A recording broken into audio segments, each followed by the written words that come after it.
paper which bears his name upon it as well as mine. Und ich bin nun mit meiner Regierung 2 volle Tagessätzen habe gewartet. I have to tell you now that no such undertaking has been received, and that consequently this country is at war with Germany. What General Weygand has called the Battle of France is over. The Battle of Britain is about to begin.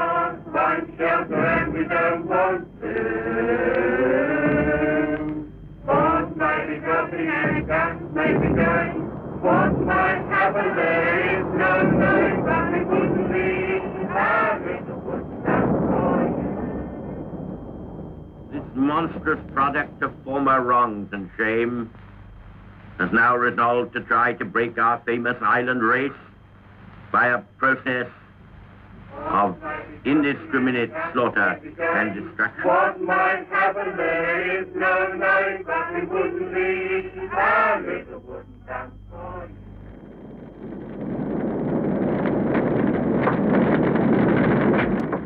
For the people of the besieged island of Britain, the closing months of 1940 are the hardest they have yet had to bear. There is no longer the immediate threat of invasion. The German Air Force has failed to gain daylight mastery of the skies over Britain. But now, cities and towns all over the country are to be the targets of a campaign of terror. The people of Britain are to be bombed into submission.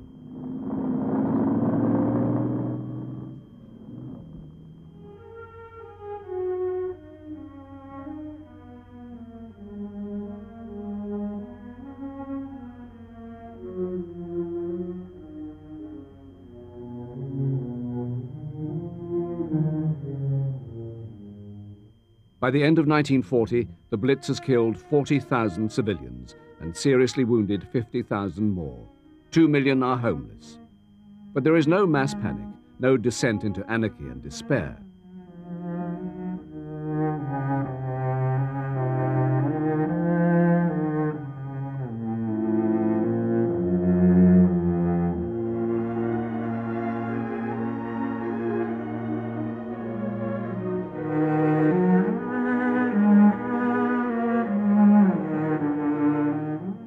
Only 2 years earlier, the government had predicted that the mass bombing of cities would drive millions of people to the point of acute mental breakdown.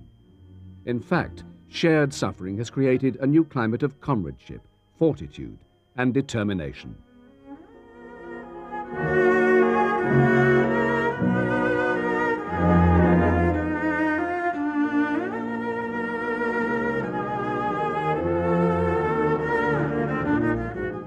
An American radio correspondent, witnessing the extraordinary resilience of the capital's citizens, sends home the message that London can take it. But not only Londoners would be tested to the limits of endurance. The people of Coventry, Birmingham, Southampton, Bristol, Plymouth, Glasgow, Belfast, and Liverpool will all show that they too can take it.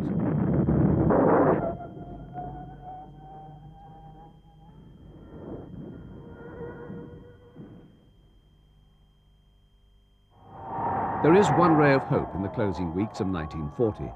In North Africa, an Italian army over 250,000 strong is suffering a series of humiliating defeats at the hands of a British and Commonwealth force of only 36,000 men.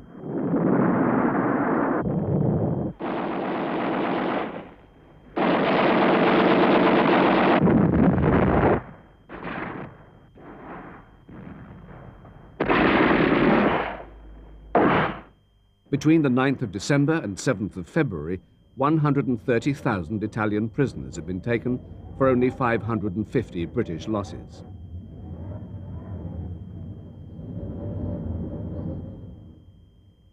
The way is now open for the total defeat of the Italians in North Africa. But suddenly, On February the 9th, 1941, the British offensive is halted. Churchill has ordered the bulk of the army to Greece, where the Germans are expected to intervene on behalf of their Italian allies. 3 days after Churchill's fateful decision, units of the German army set sail for North Africa.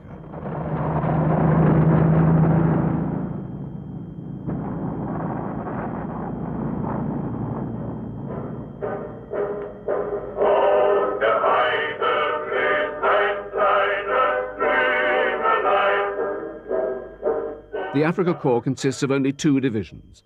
The men have had no training in desert warfare. Much of their equipment has not yet been adapted to cope with the heat and the dust. But the Afrika Korps has one asset of inestimable value.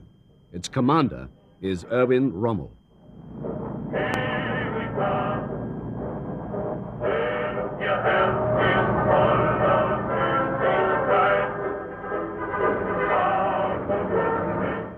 Rommel's reputation is high.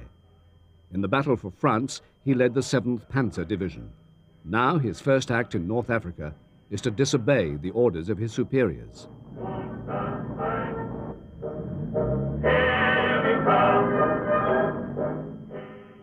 As yet, Rommel has few tanks.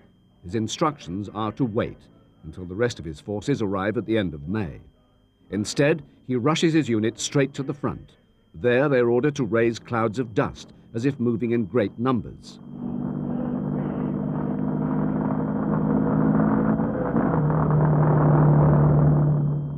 The move works.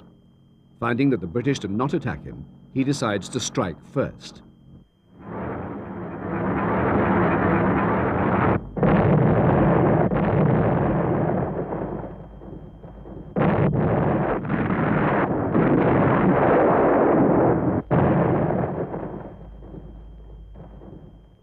The effect of Rommel's audacity is almost magical. The British, believing they're about to be encircled, fall back in confusion. By April, the British army is in headlong retreat. Thousands of British soldiers now face years of captivity in Axis prisoner of war camps.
In Britain, news of the North African disaster will cause widespread dismay.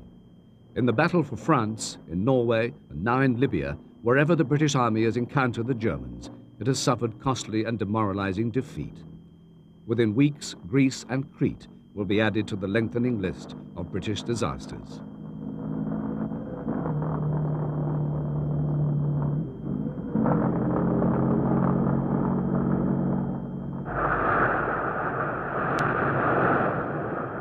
By mid-May 1941, The Blitz on British cities has finally come to an end, but a more insidious and in many ways more difficult trial is about to begin. Where the bombers of the Luftwaffe have failed, the U-boat may yet succeed. Britain is in imminent danger of being starved into submission. The Lend-Lease agreement between Britain and the United States means that immediate cash payment for American food, armaments and raw materials is no longer demanded, but the ships which carry them may still run the gauntlet of the Atlantic U-boats.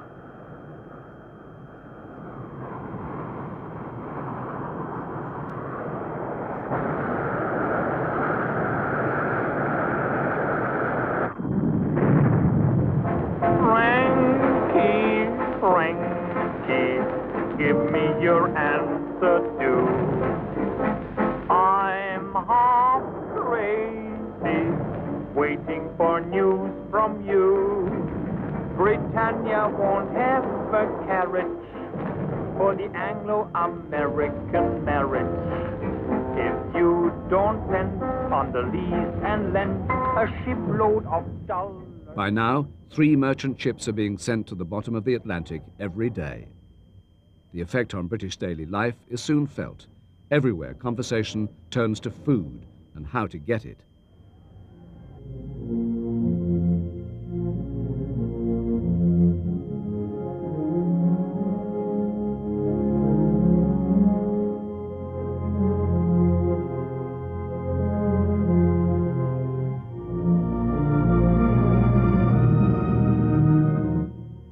From January 1940, bacon, ham, butter, sugar and meat are all rationed.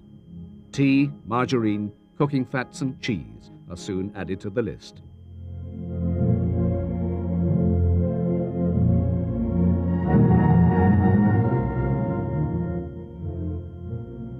As food supplies dwindle, civilian morale becomes a major preoccupation of the government. What is desperately needed is a tangible military success. The initiative must be regained in North Africa.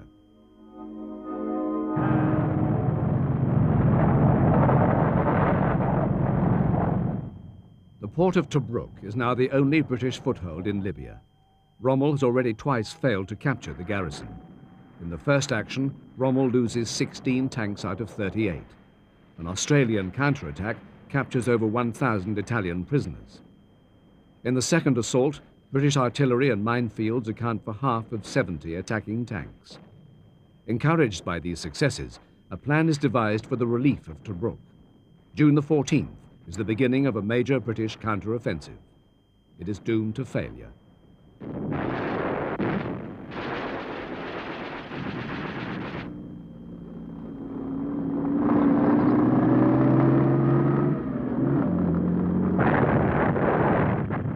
Rommel has only 12 new 88mm anti-tank guns, but they wreak a terrible destruction. The last radio message from the commander of one formation is the cry, "They are tearing my tanks to bits."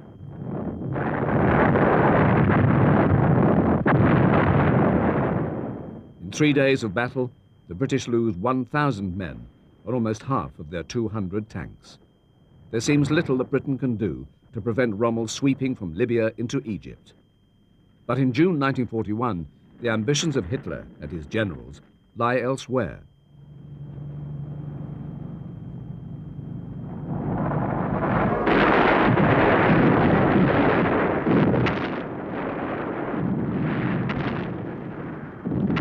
At 4 o'clock this morning, Hitler attacked and invaded Russia. This was no surprise to me.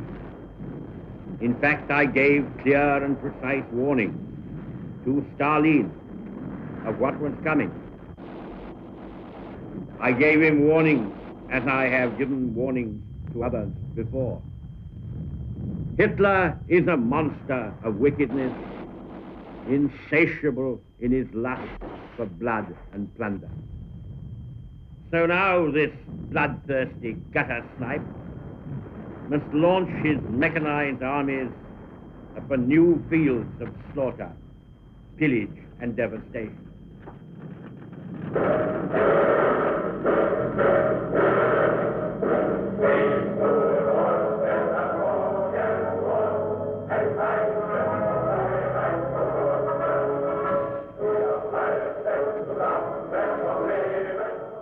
June the 22nd, 1941. 3 million German troops with over 3,000 tanks surge across the frontiers of the Soviet Union. It is blitzkrieg on a gigantic scale.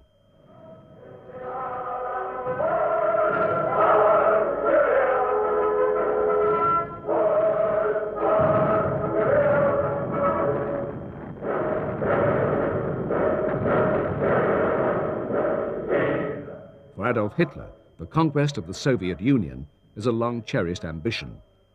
It is to be an ideological and racial war, a war without mercy.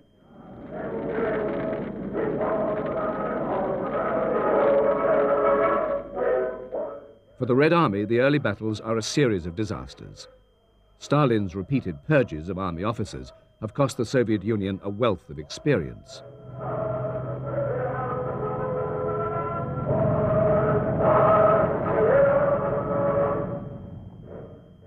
So confident is Hitler of the weakness of the Soviet Union that his invading armies have material reserves for only 1 month's fighting. He has already ordered a 40% cut in German munitions production.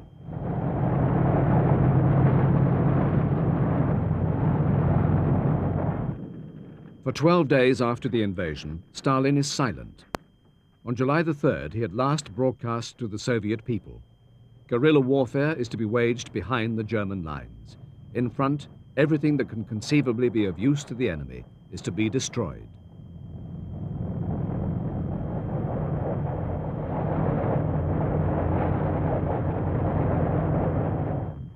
As Red Army units fight often to the last man, behind them entire factories are dismantled and shipped to the east. Stalin knows that this war will be won or lost by industrial as well as military power. Britain has reached precisely the same conclusion.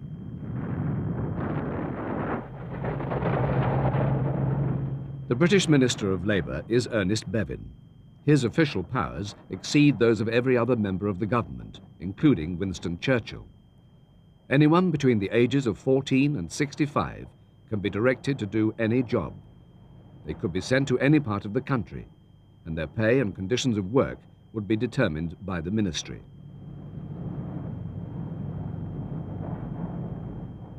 It is Bevin who decides that in the drive for production, a major part must be played by women.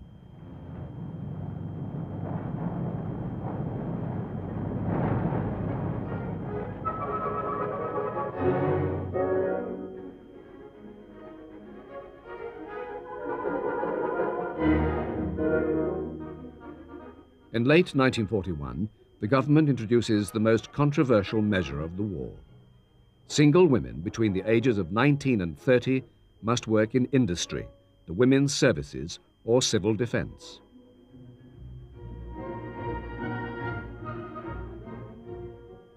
By 1943, there will be 7.5 million women in paid employment, 500,000 in engineering.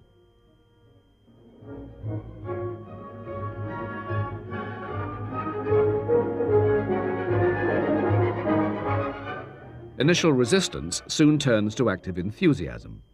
Equal pay is still a rarity, but for thousands of British women, war work means financial independence and new opportunities.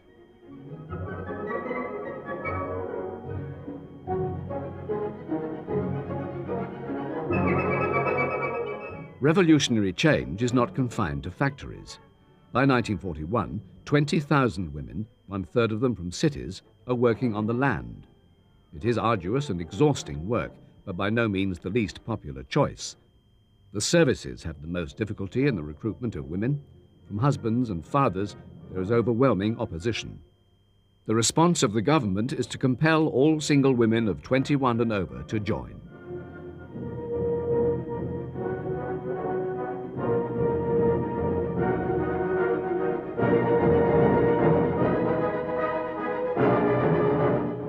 Although the majority of those in the women's branches of the services are assigned to domestic and administrative work, many do break new ground. They become drivers, mechanics, radar operators, and crew anti-aircraft batteries. It soon becomes clear that women are often better than men at handling delicate equipment under stress. Over half the barrage balloon sites in the country will be run by women. Women pilots, although barred from combat, ferry aircraft from factories to airfields. Already war is changing the aspirations of British women out of all recognition.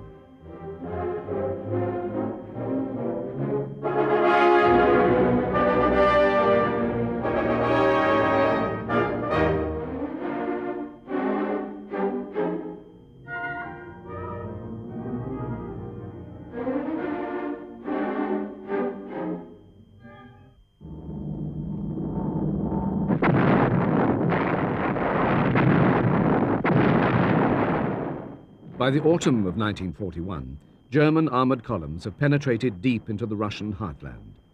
Close behind follows the infantry, fighting and advancing over 20 miles a day.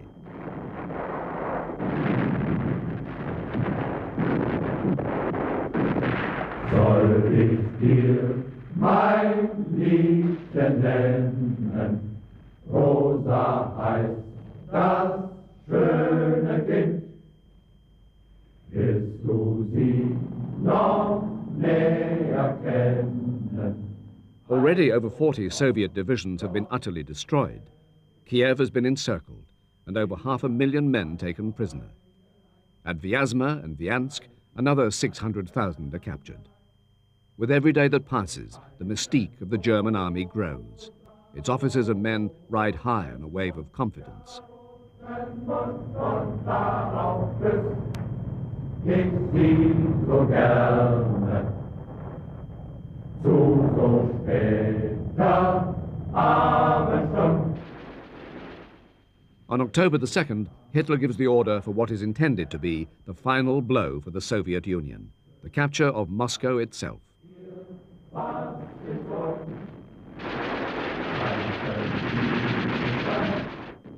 In the capital, there is near panic. Most of the staff of foreign embassies are fleeing to cities further east. But the German advance is already slowing dangerously. With the coming of the October rains, the German armies find themselves facing a sea of mud. Seemingly overnight, the rapid advance is turning into a tortuous crawl.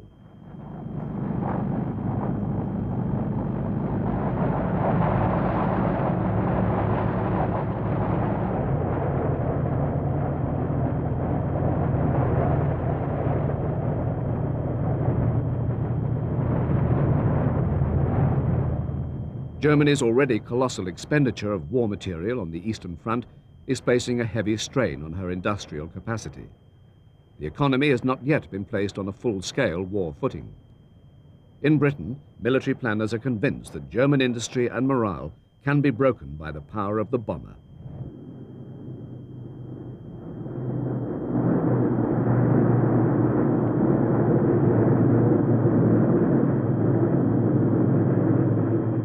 In spite of the Luftwaffe's failure to bomb a civilian population into submission in the Blitz of 1940 and 41, the faith of Bomber Command is unshakable.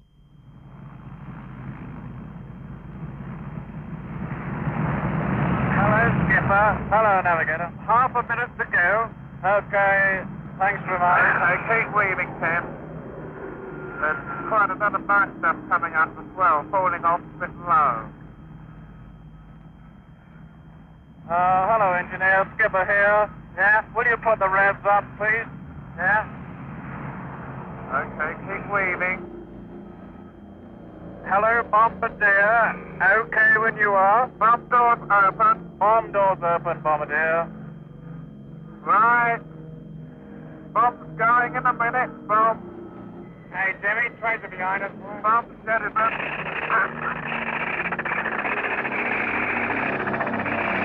Jimmy, hold it up. Where is he, rear gunner? Can you see him? Down! Down! He's shot down! He's shot down! Did you shoot him down? Yeah. He's got him, boy. Right in the middle. Bloody good. Bloody good.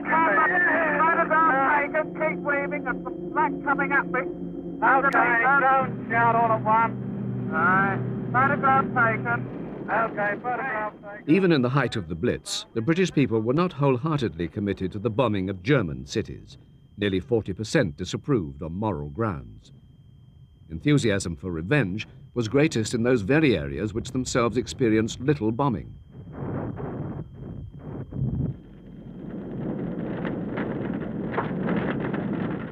But whatever the opinions of the British people, by 1941 the pattern is established. Civilian populations are to be considered legitimate targets. Cologne will be obliterated. The destruction of Dresden will kill more civilians than all the raids on Britain taken together. But on the scale of human misery, nothing in the West will compare with the fate of the Soviet people.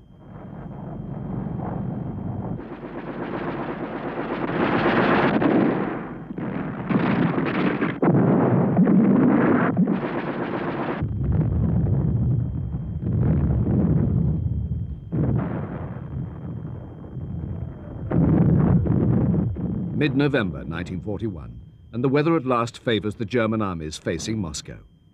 What the infantry have called General Mud has been defeated by frost. All along the Eastern Front, the tide of German successes seems unstoppable.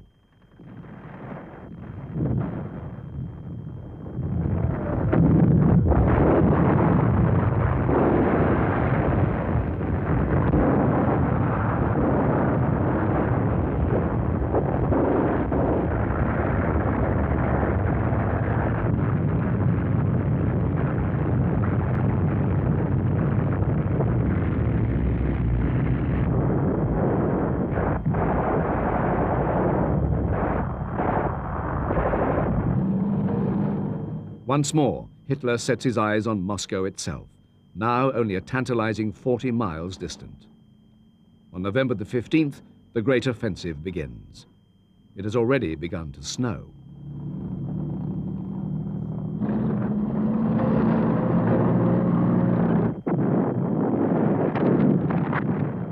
In Russia's long history, winter has always been Moscow's first line of defense. The winter of 1941 is no exception.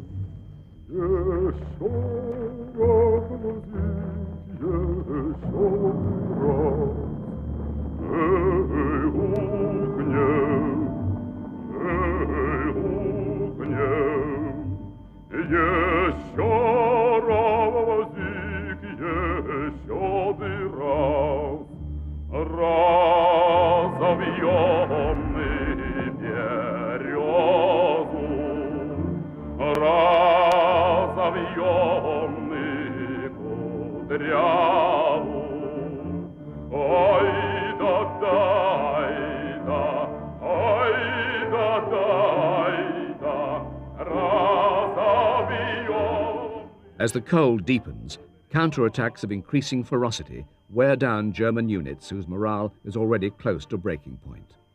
In temperatures down to 40 degrees below, divisions shrink to regiments, regiments are reduced to battalions.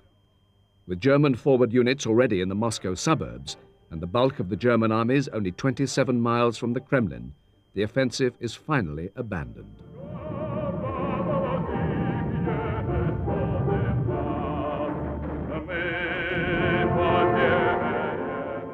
Marshal Doskov, the Soviet commander in charge of the defense of Moscow, has been waiting for just this moment.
The Red Army's massive counteroffensive will continue for 3 more months.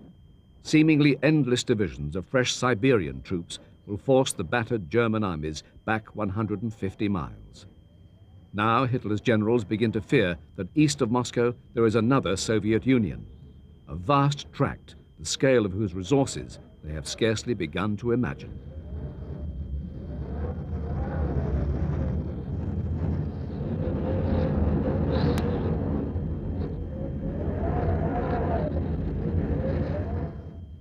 The war in the East will not be the swift campaign of conquest that Hitler had planned. It will prove a protracted and costly struggle, for which Germany is totally unprepared. And already events thousands of miles distant are changing the entire course of Germany's future. Here is the news. Japan's long-threatened aggression in the Far East began tonight with air attacks on United States naval bases in the Pacific. Fresh reports are coming in every minute. The latest facts of the situation are these. In this nation's capital, the Japanese attack on Hawaii and the Philippine Islands, and the torpedo assault on 2 American cargo ships in the Pacific have come with an electrifying shock. There are crowds right now gathered in front of the White House and the State Department and the Japanese embassy. No matter how long it may take us to overcome this premeditated invasion, the American people in their righteous might will win through to absolute victory.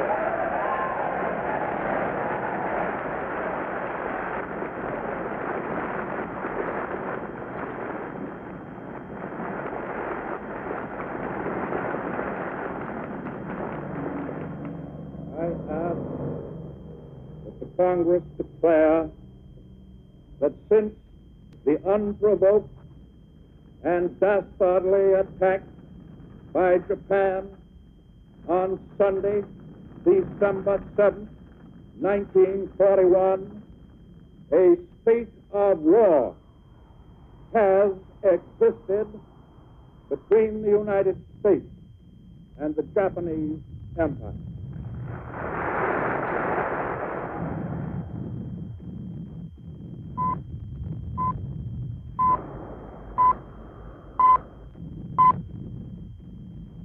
This is the BBC Home and Forces program. Here's the news. This is Wilfred Pickles reading it. This morning's news of Japan's aggression is of successful countermeasures against the invasion of Malaya. There have also been reports of enemy attacks on Thailand and Hong Kong. At Shanghai, the Japanese have taken over the international waterfront and sunk the British gunboat Petrel. President Roosevelt has spoken of serious damage and casualties in the area Japanese airways on American. After the outrages they have committed upon us at Pearl Harbor, in the Pacific Islands, in the Philippines, in Malaya and the Dutch East Indies, they must now know that the stakes for which they have decided to play are mortal.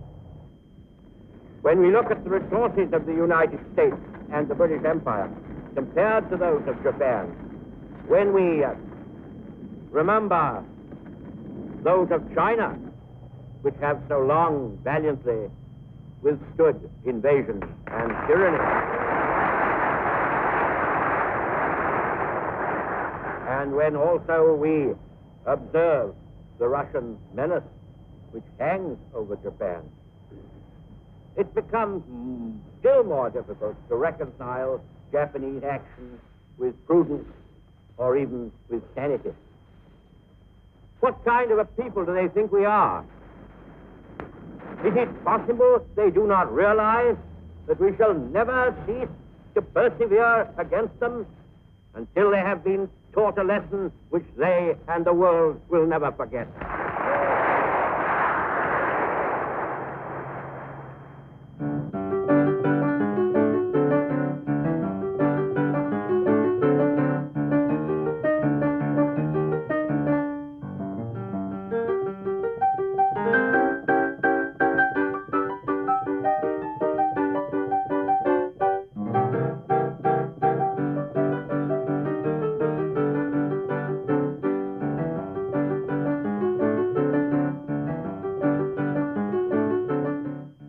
As news of the Japanese attack on Pearl Harbor reaches Britain, there is widespread relief. Winston Churchill will later admit that that night he went to bed saturated with emotion and slept the sleep of the saved.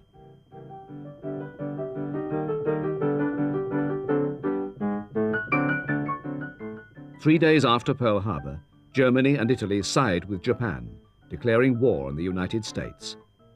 Now America's vast industrial and human potential is to be converted to the making of war.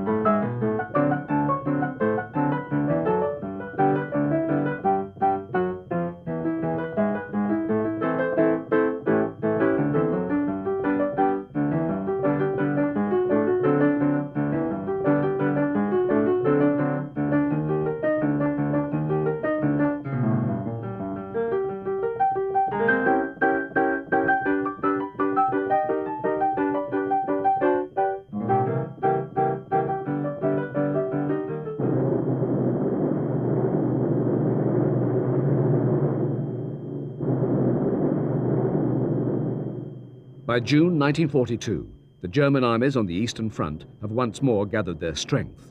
This time their objective is not Moscow, but the oil fields of the Caucasus. The first stage is to be the destruction of a vast fortress, the Crimean city of Sebastopol.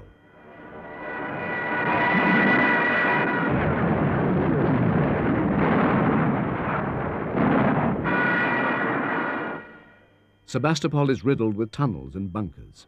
Whole factories have been sited underground. The city is defended by 106,000 men and ringed with trenches, underground strongholds, and armored gun emplacements. It is the fate of Sebastopol to face the greatest German artillery concentration of the entire war.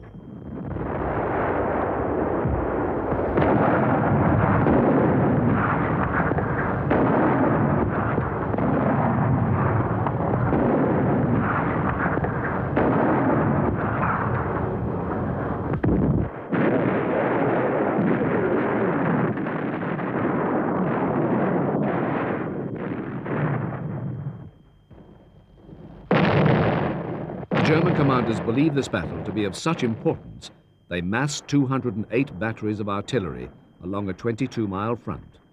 One heavy mortar alone fires shells weighing 2 tons.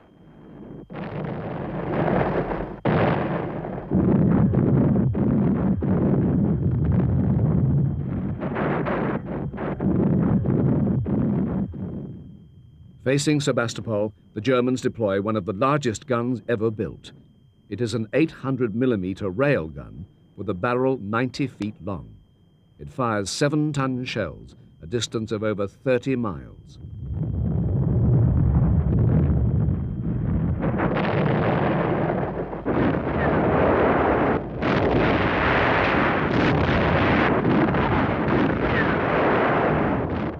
For 27 days, Sebastopol is bombarded without remission. One by one, the giant strongholds are blasted into oblivion. Even so, it takes weeks of house-to-house fighting before Sebastopol is finally overcome.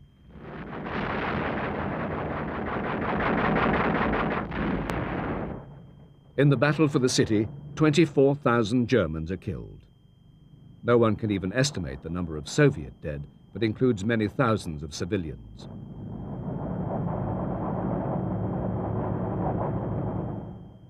The immediate result of the capture of Sebastopol is a surge in German confidence. Hitler now believes that victory within the Soviet Union may still be within his grasp. What is more, the news from North Africa is of yet further sweeping German successes. Ein Tiroler wollte jagen, einen Kämpfer, Silbergrau. In July 1942, Rommel has captured Tobruk and driven the 8th Army to defensive positions at El Alamein. Rommel's Afrika Korps and its Italian allies are now only 60 miles from Alexandria. For the British, the situation seems hopeless. Embassy officials in Cairo are already burning documents and preparing to leave. But the tide is about to turn in North Africa. American supplies and equipment have begun to arrive in enormous quantities. Equally important, the demoralized 8th Army has a new commander, General Bernard Montgomery. Here we will stand and fight. There will be no further withdrawal. I have ordered that all plans and instructions dealing with further withdrawal are to be burnt. And at once. We will stand and fight here. We can't stay here alive. Then let us stay here dead. I want to impress on everyone that the bad times are over. They are finished. Our mandate from the Prime Minister is to destroy the Axis forces in North Africa. I have seen it, written on half a sheet of notepaper. It can be done, and it will be done, beyond any possibility of doubt.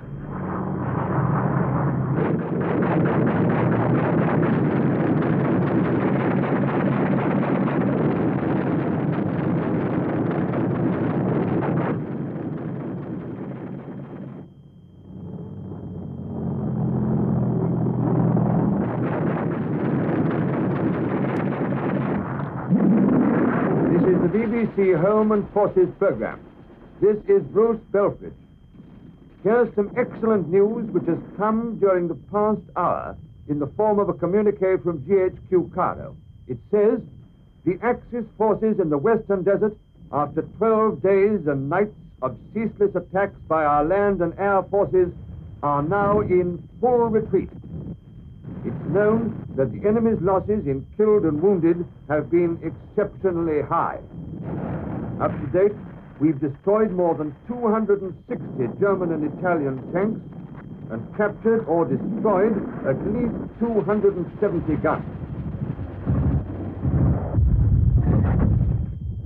The British victory at El Alamein in the autumn of 1942 is the beginning of the end of the German presence in North Africa. It is the victory for which everyone in Britain has been praying.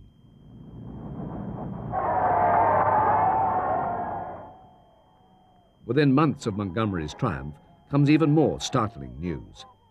Germany has suffered a colossal defeat at the hands of the Red Army. In August 1942, the German 6th Army, under General von Paulus, has launched a major assault on the city of Stalingrad. Quickly, a spearhead force has penetrated to the northern suburbs.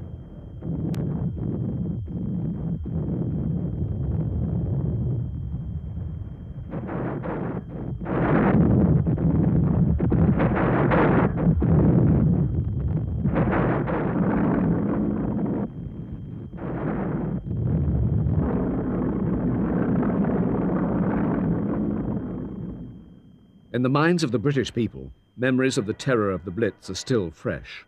When news arrives that the city has been bombed, there is deep sympathy. It is the most horrifying air raid the war has yet seen. In one night, 40,000 civilians are killed, and it is only the beginning.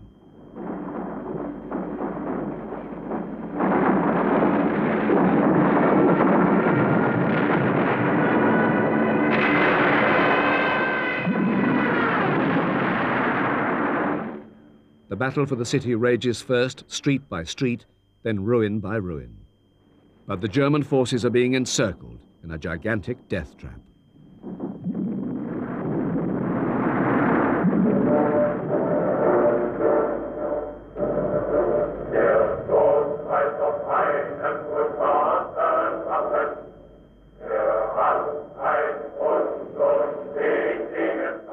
By the onset of winter, the 6th Army is starving and demoralized.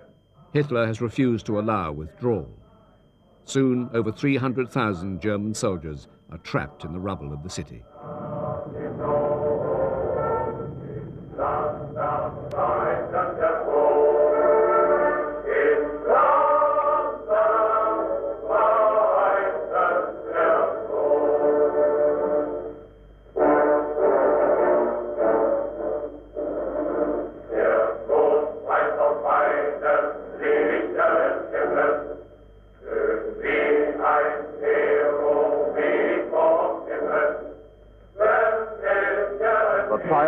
conclusion of the Battle of Stalingrad, with the capture of 8 more German generals and 45,000 other prisoners in the past 2 days, has overshadowed the rest of the news from Russia. But our allies have kept up their great advance on the southern front. The programs of the German radio were interrupted this afternoon to broadcast the special communique. It was followed by sustained funeral drum rolls and by slow music, then by the national anthem and a 3-minute silence. A little later, it was announced that Goebbels had ordered all places of entertainment to be closed for 3 days. When this announcement was broadcast, it was followed by more slow music. It has also been announced that the whole public life of Germany for these 3 days will be given over to mourning. All radio programs are being changed.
By 1943, the commitment of the United States to the war in Europe has been brought home to the people of Britain in the most direct way possible. Almost 1 million GIs and airmen are on British soil.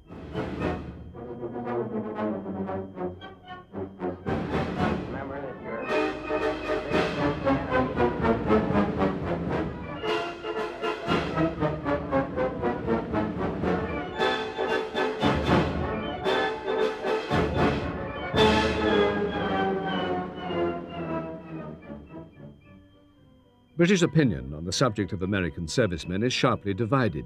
Some are impressed by their friendliness. Others complain they are brash and boastful. Most British servicemen are heartily anti-American. In their eyes, the Americans' combination of wealth and Hollywood-style glamour is an intolerable provocation.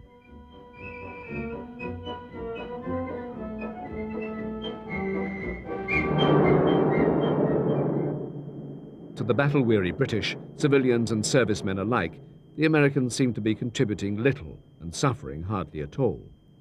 But soon animosity will turn to respect. By July 1943, American and British forces fighting together have driven the Germans from Sicily.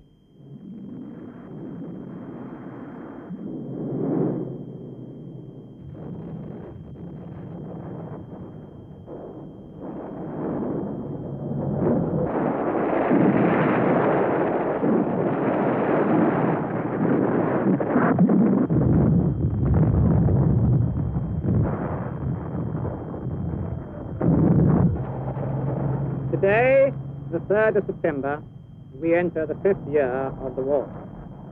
And today, the 8th Army, having fought its way from Egypt to Tunisia and then crossed the seas to Sicily, has landed on the mainland of the continent of Europe.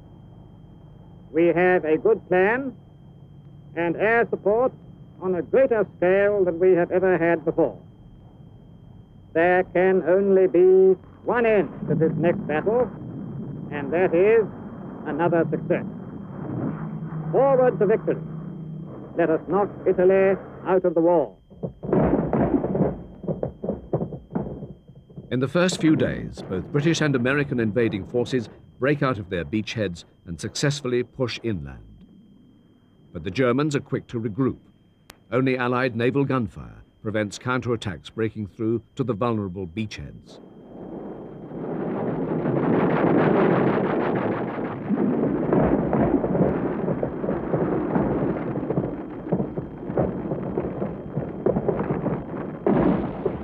italiano, riconosciuta la impossibilità di continuare la... Within 6 days of the invasion, the Italian government requests an amnesty. Now the Italian army is divided. Some units are fighting for the Allies and some against. On September the 12th, Mussolini, a prisoner of the government, is rescued in a daring raid by German commandos and flown to an audience with Hitler. Soon he is once more proclaiming himself leader of Italy.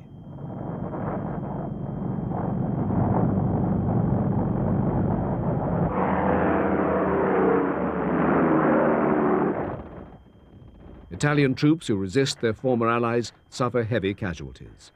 Hundreds are captured to be shot or deported.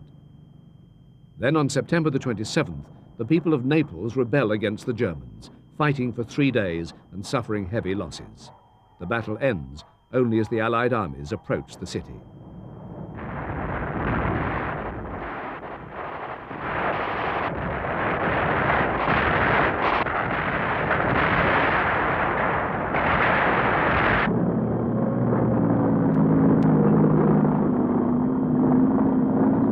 Here is the news, and this is Frederick Grisewood reading it. 2 hours ago, Italy declared war on Germany. A proclamation by Marshal Badoglio brands the Germans for savagery against the civil population and says there can be no peace while a single German remains on Italian soil. Italy's new step has been acknowledged in London, Washington, and Moscow. Her status will be that of a co-belligerent, not an ally. The terms of the armistice with the Allied command remain in full force. As 1943 turns to 1944, it is clear that the battle for Italy will be won. Now everyone in Britain knows that an Allied invasion of France must come soon. The only question is when.